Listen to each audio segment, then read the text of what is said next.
Welcome back, everyone. Coach, tough loss tonight. Unfortunately, it seems slow starts became a thing, but you overcome a lot of them. What made them not be able to overcome that tonight? I think they put together a defense that we haven't really seen all year. We were prepped for it, but I guess we didn't prepare enough. We didn't have enough of an answer. But they played a really good defense that, is kind of unique to them.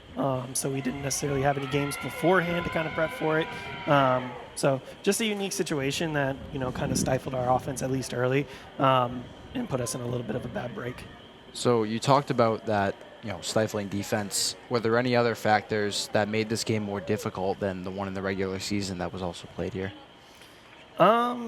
I think really it's just the defensive piece. Of course, they were connecting a little bit more on the offensive end. They were able to get a little bit more goals than, or at least they were able to shoot a little bit better than they were shooting in the regular season.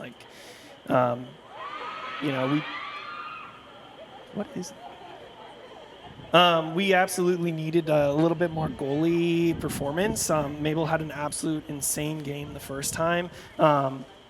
She had a good game. She was right below that 50% that we ask of her. It's just a matter of they got their shots on the cage and then they were able to kind of convert on those. So sometimes we absolutely need an amazing performance from a goalie, but we can't, expect that every single time. That's too much to ask of them. What have this year's seniors meant to you? So the leadership group, which they all are a part of, have meant a lot to me. Just because it's been it was their team before I got here, and then I had to kind of figure out how each individual worked and how to build that relationship. So for them, they're the first group that had me more than they had the previous coach. So for that's a unique bond, and they've done a great job of kind of exemplifying what I want, even though they weren't necessarily recruited by me. So really good group, and a group that had to step up after a group of leaders left behind a program. So you look at Haley Ratt, who was a 3-year captain leaving the program, Elle, who was a 2-year, Mindy, who was a 2-year.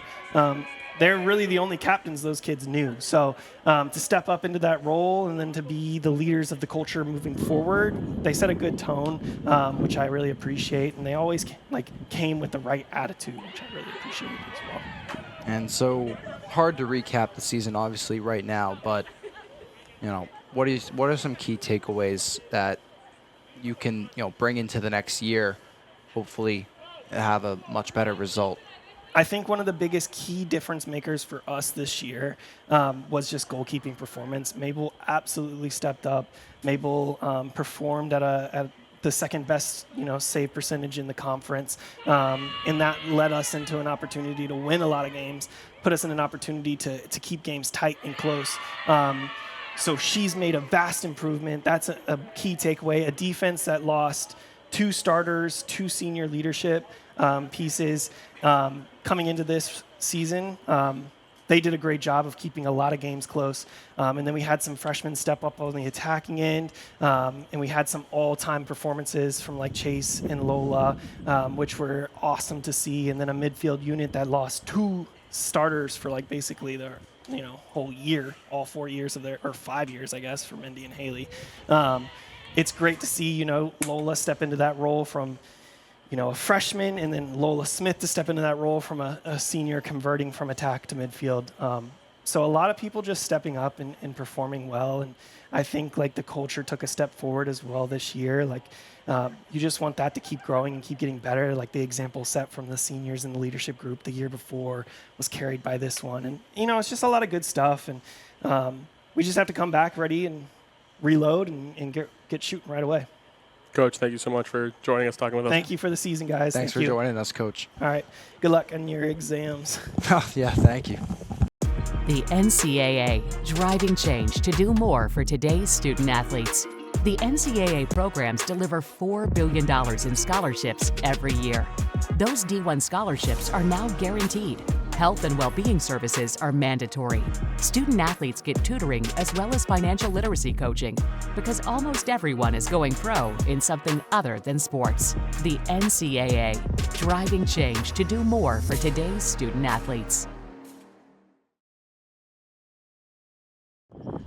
Final score from tonight, Eastern Connecticut takes it 15-9 over the Owls. They advance to take on Plymouth State up in Plymouth this Thursday at 4 p.m. Men's lacrosse took it 14-11 over at Mass Maritime. They play at Western Connecticut State next. Owls baseball is one win away from clinching the #1 seed and hosting the LEC tournament here Wednesday through Saturday next week. Thank you all for tuning in. Teddy Steinberg, JJ LeBlanc, and a big thanks to all our Owls crew, the seniors of women's lacrosse. Everything great all around here on the Owls Media Network. We'll hopefully catch you all soon. Everyone have a good night. 15 seconds. Oliano. Robish. Runs it out behind the net. 5 seconds to go. And that will do it. So Eastern Connecticut storms into Keene, takes down the Owls in dominant fashion, snapping a 10-game losing streak. They'll advance to Plymouth State Thursday afternoon in the LEC semifinal. In the Little East Conference semifinal. For the Owls We'd like season. to thank you for attending tonight.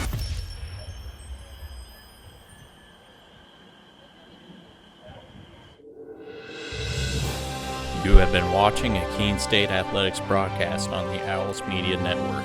Please tune in to our next broadcast and thank you for watching.